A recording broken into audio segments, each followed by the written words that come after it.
안녕하세요. 생명의 흐름입니다. 계속해서 여름훈련 결정연구 여호수아 사사기 룻기를 추구하고 있습니다. 이번 주는 메시지 3번입니다. 메시지 3번은 요단강을 건넌과 전쟁을 위한 채비입니다. 이번 주는 김종덕 형제님과 함께 교통하도록 하겠습니다. 안녕하세요. 네, 안녕하세요, 형제님. 계속해서 이제 여름훈련을 추구하고 있는데요. 이번 여름훈련에서 여호수아 사사기 룻기를 저희들이 함께 보고 있습니다. 이번 주는 메시지 3번인데요. 메시지 3번은 요단강을 건너는 그런 부분인데요. 아멘. 이 부분에 대해서 교통 부탁드리겠습니다. 아멘. 네. 이번 주 메시지는 요단강을 건넌과 전쟁을 위한 채비인데요. 네. 하나님의 백성이 좋은 땅을 차지하고 원수들과 전쟁할 준비가 되어 있었지만 그러나 좋은 땅으로 들어가기 전에 그들은 실질적으로 요단강을 건너야 했습니다. 아멘. 그래서 여호수아기 3장과 4장의 내용은 이스라엘 백성이 요단강을 건너는 것에 관한 기록입니다.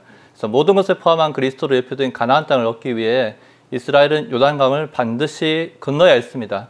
그래서 좋은 땅인 그리스도를 차지하기 위한 전쟁을 하여야 했고 이것은 하나님의 갈망과 목적을 성취하기 위한 것입니다. 그러나 우리가 보아야 될 것은 우리 천연적인 옛사람, 곧 우리의 타고난 사람에게는 그리스도를 얻기 위한 영적 전쟁을 벌일 자격이 없다는 것입니다. 아멘. 새 사람만이 자격이 있고 우리의 옛사람은 장사될 필요가 있습니다. 여기 요단강을 건너는 것은 그러한 의미에서 너무나 큰 의미가 있습니다. 아멘. 요단강은 그리스도의 죽음과 부활을 상징합니다. 요단강에 들어감으로 옛사람은 장사되고 요단강에서 나옴으로 부활 안에 새 사람이 되는 것입니다. 아멘. 그래서 요단강에 들어가는 순서를 볼 때 게르멘 제사장의 무리가 먼저 요단강에 들어갔고 네. 그 다음에 제사장들이 발을 강에 닿을 때 요단강이 위에서부터 멈춘 것을 볼 수가 있습니다. 네. 그래서 제사장들은 요단강 바닥에 있으며 이스라엘이 모두 건널 때까지 그곳에 머물러 있었습니다. 아멘. 여기서 이제 괴가 예표하는 것이 또 볼 필요가 있는데요. 괴는 3일 하나님의 체현이신 그리스도의 예표이고 3일 하나님께서 이스라엘 자손과 함께 나아가셨고 앞서 인도하여 가장 먼저 강으로 들어가신 것을 볼 수가 있습니다. 아멘. 게르멘 제사장은 3일 하나님과 한 실체가 되었습니다. 하나님은 제사장들의 움직임 안에서 함께 움직였고 제사장들도 하나님의 움직임 안에서 움직이셨습니다. 아멘. 괴가 요단강 안으로 들어갔다 나오는 것은 바로 그리스도의 죽음과 부활을 말하는 것입니다. 괴와 함께한 이스라엘이 요단강을 함께 건넜습니다. 그것은 그리스도의 죽음과 부활에 동참한 것입니다. 신약에서 믿는 우리들도 이러한 예표로서 침례를 받음으로 우리가 그리스도의 죽음 안으로 들어가고 그리스도의 부활 안으로 이끌리는 것을 볼 수가 있습니다. 아멘. 그래서 로마서 6장 4절에서는 그러므로 우리가 그분의 죽음 안으로 침례를 받아 그분과 함께 장사되었으며 그리스도께서 우리 아버지의 영광을 통해 죽은 사람들 가운데서 살아나신 것 같이 아멘. 말씀하고 있습니다. 아멘. 이스라엘 자손은 그리스도의 죽음을 통과함으로 그들의 옛사람을 매장하고 그리스도 안에서 부활함으로 새 사람이 되었습니다. 이러한 요단강 바닥에 남겨진 12개의 돌이 바로 옛사람인 이스라엘의 12지파를 장사지는 것을 의미하고 있고 아멘. 요단강 바닥에 옮겨진 12개의 돌이 바로 그리스도의 부활로 이스라엘 12지파가 새 사람이 되어 3위 하나님과 하나로 생활하고 일한다는 것을 상징합니다. 이 12개의 돌은 부활한 새 이스라엘이 죽음의 물을 통과한 것에 대한 간증이 되었습니다. 아멘. 그래서 우리가 보아야 될 것은 옛사람은 무용하고 아무리 선하고 신사 같고 승려 같을지라도 옛 창조물 안에 우리의 타고난 생명 안에 머물러 있는 한 우리는 영적 전쟁에 참여하여 싸울 수 없다는 것입니다. 아멘. 하나님은 그리스도를 위해 좋은 땅을 얻고 그리스도를 산출하기 위해 그러한 준비를 하기를 원하십니다. 요단강을 건너는 것은 하나님의 영원한 목적의 성취와 많은 관련이 있습니다. 우리는 이것을 볼 필요가 있습니다. 아멘. 아멘. 요단강을 건너는 예표에서 보아야 할 또 다른 중점이 바로 게르멘 제사장들입니다. 네. 이들은 첫 번째로 들어간 사람들이자 마지막으로 물에서 나온 사람들입니다. 그들은 하나님의 모든 백성의 강을 건널 수 있도록 강바닥에서 기다렸습니다. 아멘. 그래서 강바닥은 바로 죽음의 위치이고 모든 백성이 지나가기까지 많은 시간이 필요한데 증거궤를 메고 강바닥에 서 있다는 것은 아마 큰 고통이었을 것입니다. 그래서 하나님은 이스라엘 사람들이 생명의 땅에 이르는 길을 가질 수 있도록 이러한 제사장들을 죽음의 장소에 두신 것입니다. 아멘. 주님은 이러한 사람들, 먼저 죽음 안으로 걸어 들어가는 한 무리의 사람들을 찾고 계십니다. 주님은 교회가 생명의 길을 발견할 수 있도록 기꺼이 먼저 십자가의 처리를 받고 죽음의 장소에 서 있는 한 무리를 원하십니다. 아멘. 그래서 신약에서 사도 바울이 이러한 본인데요. 고린도서 4장 12절에서 볼 때 죽음은 우리 안에서 활동하고 생명은 여러분 안에서 활동합니다 라고 증언하였습니다. 이러한 개요 말씀 중에 이러한 말씀이 있는데요. 또 주님께 필요한 것은 여러분이 그분을 위해 어떤 일을 성취하는 것이 아니다. 그분께 필요한 것은 여러분이 죽는 것이다. 여러분이 죽는다면 생명이 다른 사람들 안에서 운행할 것이다. 여러분은 죽음의 장소에서 다른 사람들에게 생명을 공급할 것이다. 아멘. 주 예수 죽음에 아멘. 넘겨질 때 이러한 생명이 공급될 것입니다. 아멘. 그러므로 우리의 일은 우리가 죽음에 넘겨지는 일입니다. 아멘. 우리가 죽는 것이 곧 우리의 일이라고 말하고 있습니다.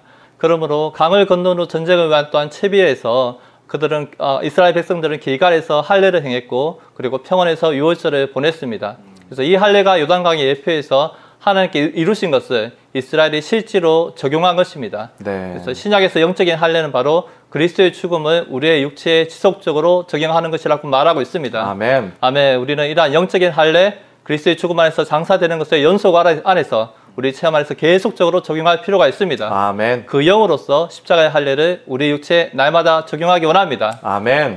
또한 유월절을 지킨 것은 여호와께서 이스라엘을 파라오와 이집트로 구원하신 것처럼 그분께서 가나안의 족속들을 멸망시키시고 그들에게 이스라엘을 구출하시라는 것을 보여주고 있습니다. 아멘. 유월절은 믿는 이들이 주님의 상에 참여함으로써 그들의 구속자와 구주이신 주님을 기념하는 것의 예표입니다. 아멘. 이러한 기념은 그분의 오실 때까지 지속될 것이고 모든 원수들은 패배당하고 하나님의 왕국은 도래할 것입니다. 아멘. 아멘. 주님을 찬양합니다. 아멘. 아멘. 예, 교통 감사드립니다. 아멘. 네, 함께 메시지 3번에 대해서 요약을 해보았습니다. 이제 이어서 이 메시지 영상을 함께 시청하시고 위트니스 이영계님의 관련된 영상을 함께 보시도록 하시겠습니다.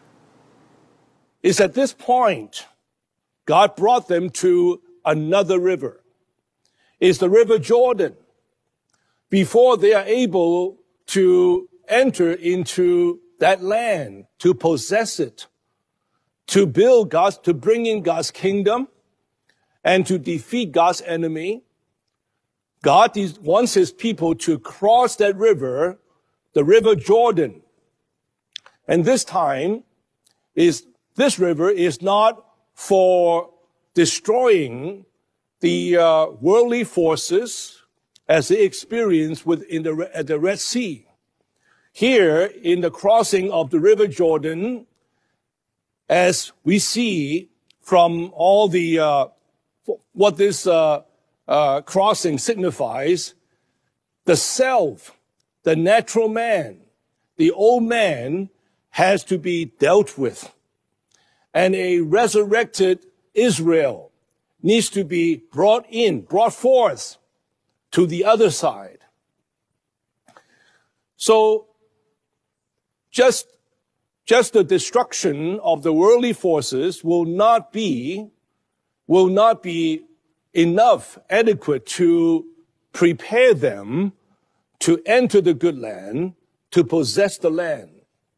They need to cross this second river, the river Jordan, where their old man, their natural man, will be fully buried, fully terminated, and a new people will be brought forth to engage in this spiritual warfare and to possess the land to establish God's kingdom. So this record concerning the crossing of the river Jordan and being prepared for battle is full of significance. I pray the Lord will speak to us, use this record, this portion here to grant us much enlightenment, not just as a story that we read from the Bible, but how it is being applied to us. And I believe by comparing even these two crossings of the water bodies, the crossing the Red Sea, which actually is most Christians are more familiar with that crossing, but we are really at the crossing of this other river, at the river Jordan.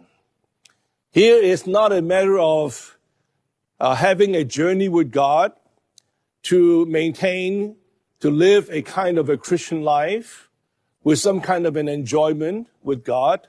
now we are going to enter into God's promised land, to possess that land, to establish God's kingdom, and to defeat, to fully annihilate God's enemy, all the evil forces. I believe this is where the Lord has brought us today. We are not here just to maintain, to have a good Christian life. We are here to carry out God's purpose, to fulfill his economy. So what is implied here is very significant, very, very important. Okay, let's go into the outline. The first point says Joshua 3:1 to 4:24 is a record of the people of Israel crossing the Jordan River.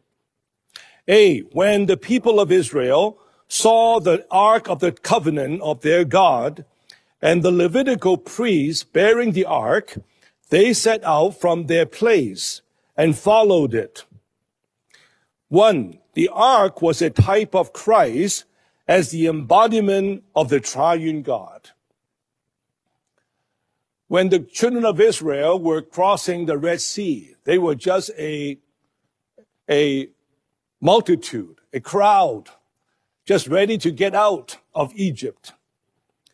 But in this crossing of the River Jordan, it was the Ark taking the lead.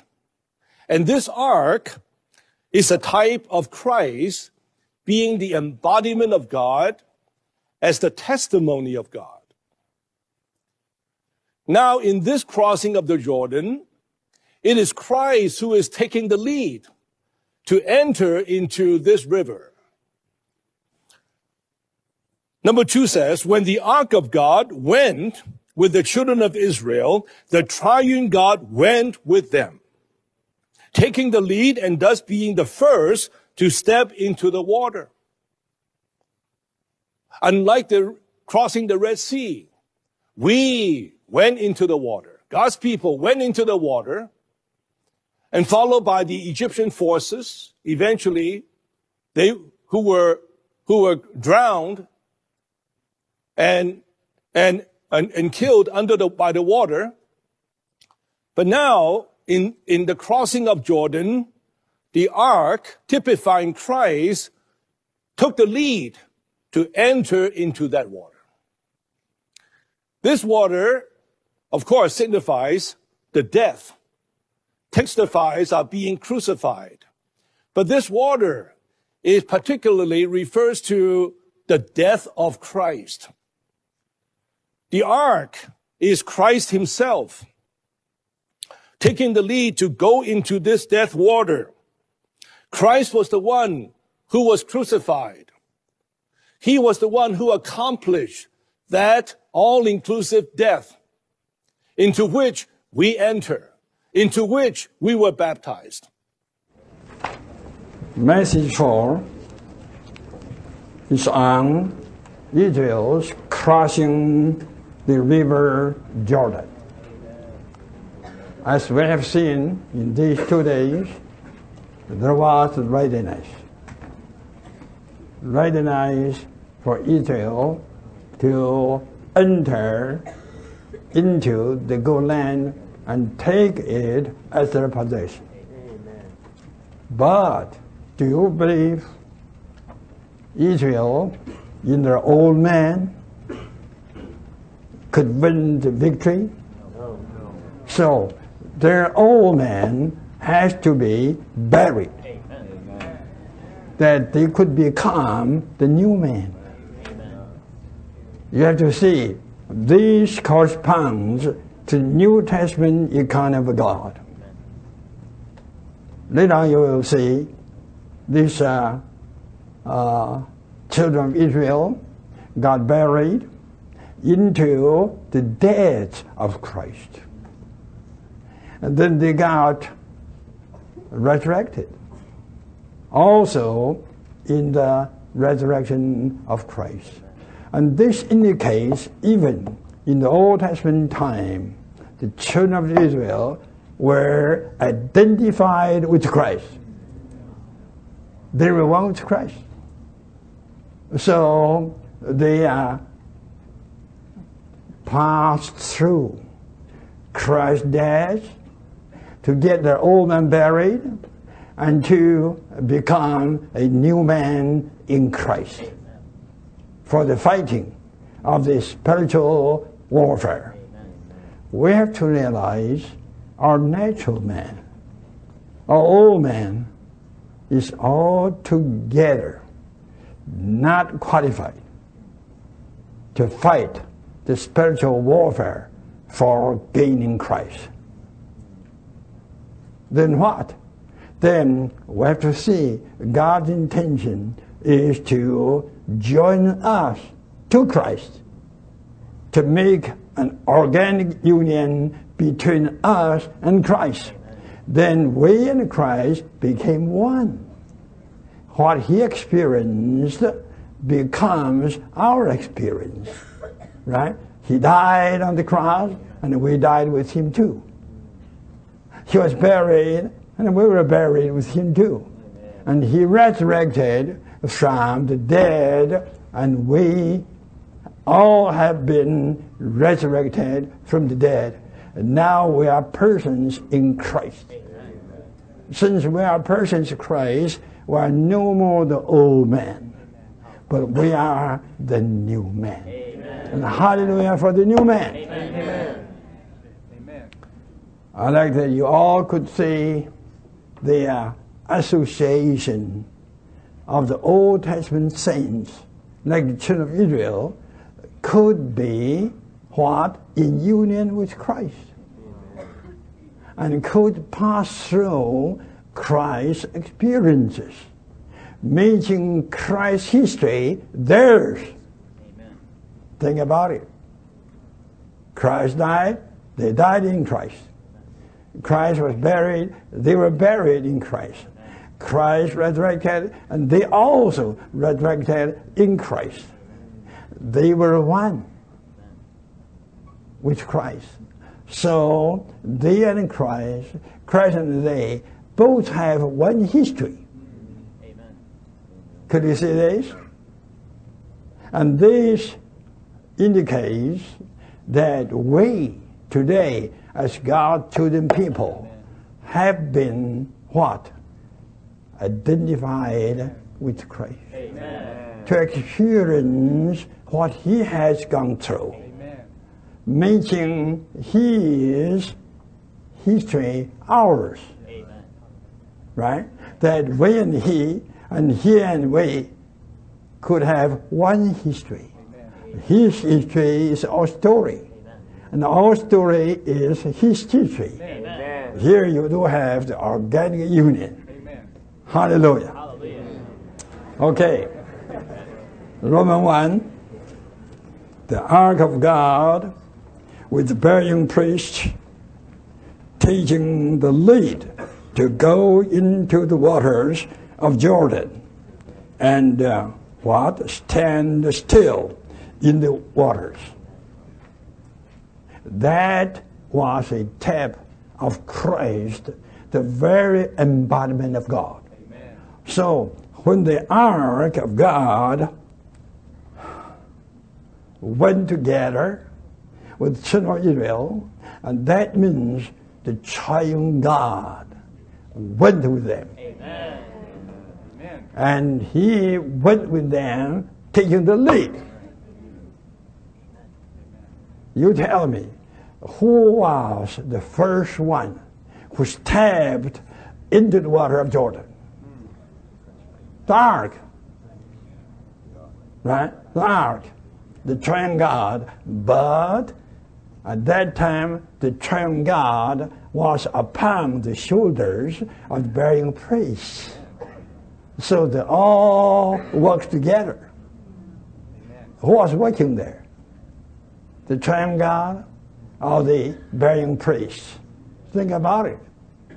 All the bearing priests became one entity with the triune God.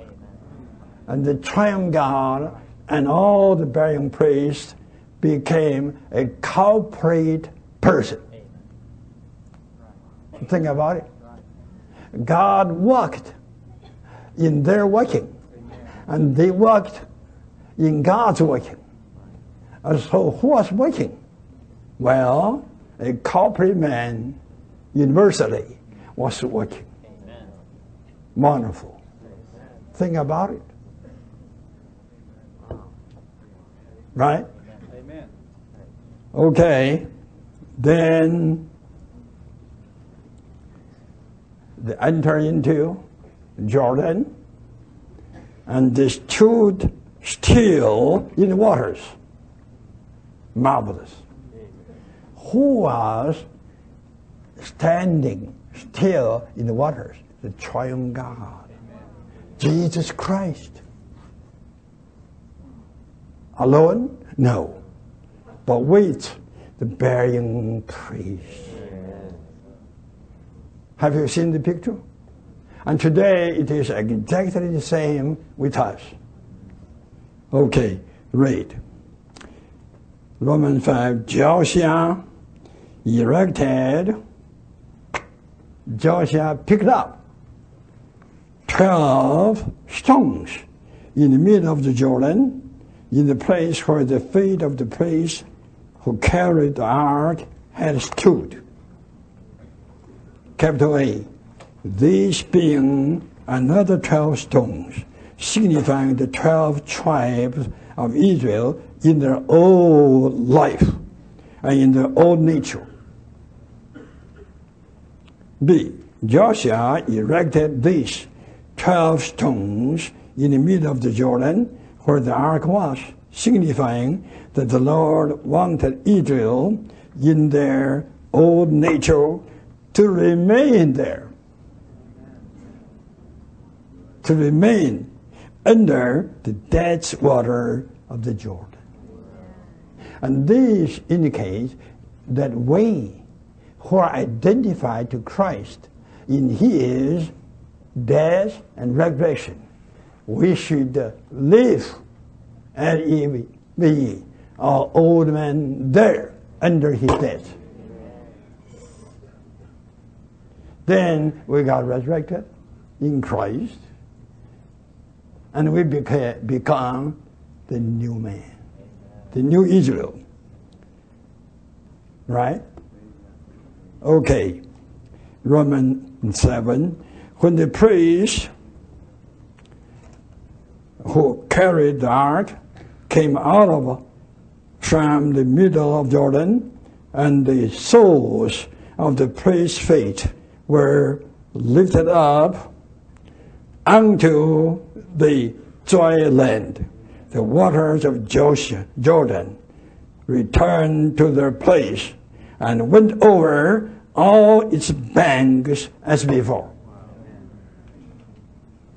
Romans 8, the crossing over of the river Jordan being for war against the 7 tribes in Canaan. Without such a miracle, do you believe Joshua could be that strong and could be that bold? Hard to say. But, Joshua was there, participating in that miracle. Amen. And he saw everything. That strengthened him. Amen. So he became so strong and so bold to take the lead, to war against all the demonic Canaanites.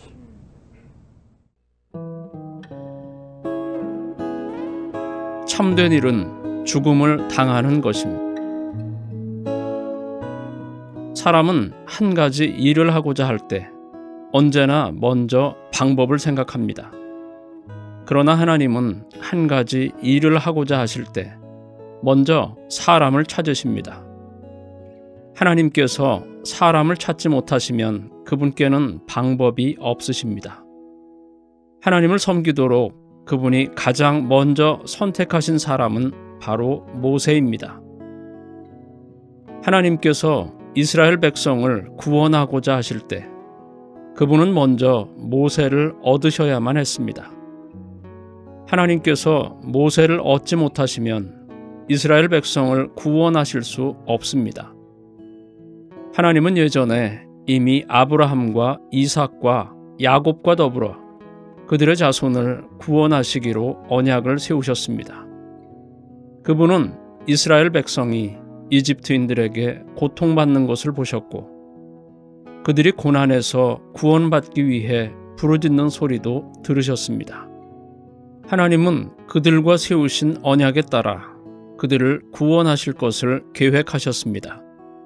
그러나 우리가 기억해야 할 것은 하나님께서 사람을 구원하고자 하실 때 반드시 먼저 그분과 그분이 구원하고자 하시는 사람을 연결하는 운하를 찾으셔야 한다는 것입니다. 하나님은 반드시 이것을 찾으신 후에야 그분께서 하고자 하시는 일을 하실 수 있습니다. 모세는 하나님께서 쓰신 운하였습니다. 오늘날도 마찬가지입니다. 만일 하나님께서 우리를 사용하실 수 없다면 그분께는 방법이 없습니다. 성령께서 우리에게 충만하지 않으시다면 우리는 성령께서 사람 안에서 일하시게 할 수 없고 사람이 구원받게 할 수도 없으며 우리 또한 일할 능력이 없습니다. 하나님께서 먼저 우리를 얻지 못하신다면 그분의 생명과 능력이 흘러나올 방법이 없습니다. 하나님은 오직 우리라는 존재를 통해서만 그분의 충만을 흘러나가게 하실 수 있습니다. 만일 우리가 이러한 사람이 되고자 한다면 반드시 해야 할 두 가지가 있는데 그것은 바로 믿음과 순종입니다. 하나님의 일을 하는 조건은 신학을 공부하거나 신앙이 순수하거나 혹은 열심히 분주하게 뛰어다니거나 사람의 혼을 사랑하는 것이 아닙니다. 그 조건은 여러분이 전적으로 하나님께 얻어지는 것입니다. 하나님은 십자가에 못 박힌 사람이 나와서 그분의 아들의 십자가를 널리 전하는 것을 필요로 하십니다. 그러므로 고린도에서 일할 때 바울은 형제님들, 내가 여러분에게 가서 하나님의 비밀을 전할 때에 탁월한 말이나 지혜로 하지 않았습니다. 왜냐하면 내가 여러분 가운데서 예수 그리스도 곧 십자가에 못 박히신 이분 외에는 아무것도 알지 않기로 작정하였기 때문입니다. 라고 말했습니다. 바울은 탁월한 말이나 지혜로 전하지 않았고 지혜에 권하는 말로 하지도 않았습니다. 그는 도리어 하나님의 큰 능력으로 말씀을 전했습니다. 그 자신에 대한 그의 태도는 약하고 두려워하며 심히 떠는 것이었습니다. 오늘날 하나님께서 찾으시고 주목하시는 사람은 바로 이러한 사람입니다. 많은 사람들은 자신이 순수한 신앙의 교리를 갖고 있고 성경의 빛을 이해하기만 하면 충분하다고 생각합니다. 그러나 성령의 수단으로 사용되어 일할 수 있는 사람은 완전히 하나님의 손에 있는 사람입니다. 이러한 사람이 운하이며 성령은 그를 의지하여 생명과 능력을 흘려보내십니다. 모세가 반드시 하나님의 처리를 받아야 했다면 여러분과 나 또한 반드시 하나님의 처리를 통과해야 합니다. 만일 하나님께서 모세를 처리하지 않으셨다면 이스라엘 백성을 처리할 방법이 없으셨을 것입니다. 하나님께서 모세를 처리하지 않으시고는 백성과 파라오와 이집트인들을 처리할 수 있는 방법이 없으십니다. 하나님께서 우리를 처리하지 않으시고는 사악한 영인 마귀를 처리하실 수 없으며 또한 세상 사람을 처리하실 수도 없습니다. 우리는 이미 하나님께 얻어진 바 되었습니까? 하나님께서 우리를 얻으셔야 그분은 마귀를 처리하시고 세상 사람들을 처리하실 길을 갖게 되십니다. 본 내용은 워치만니 전집에서 발췌하였습니다.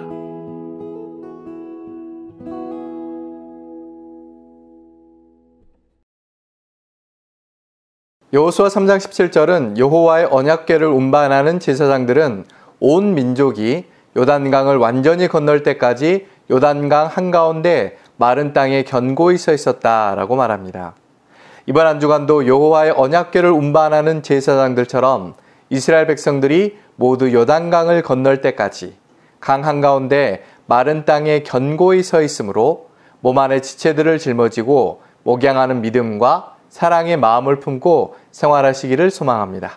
그럼 저희는 다음 주에 다시 인사드리도록 하겠습니다. 감사합니다.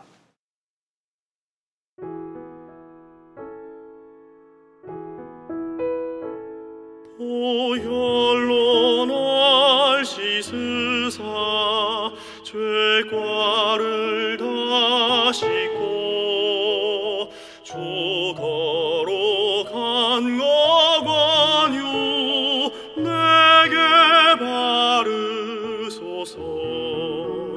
생활의 모든 실패 약함 시인하고 주 영으로 충만해 주 위에 살겠네.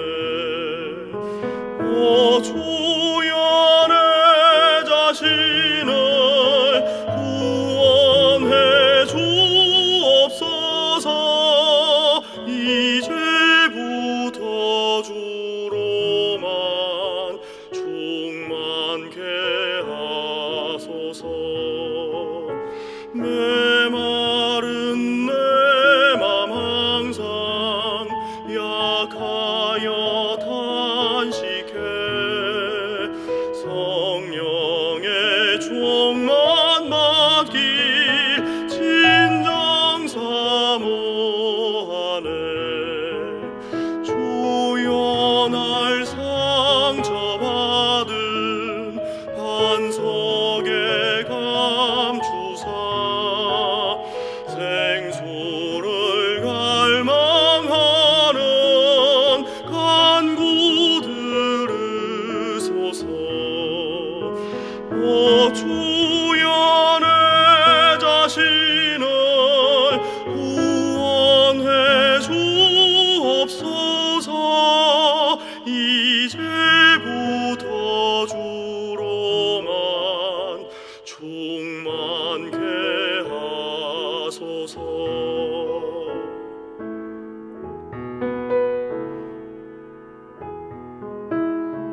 내 마음 냉담하고 순종함 느리니 다시 죽어여간 게 성령 부소서. 오늘 나 제단 위에 자신을 드리니 하늘에 불 내리사 다 태워 주소서. 오 주여 내 자신을 구원해 주옵소서. 이제부터 주로만 충만케 하소서. 내 몸에 주 십자가 더 깊이 역사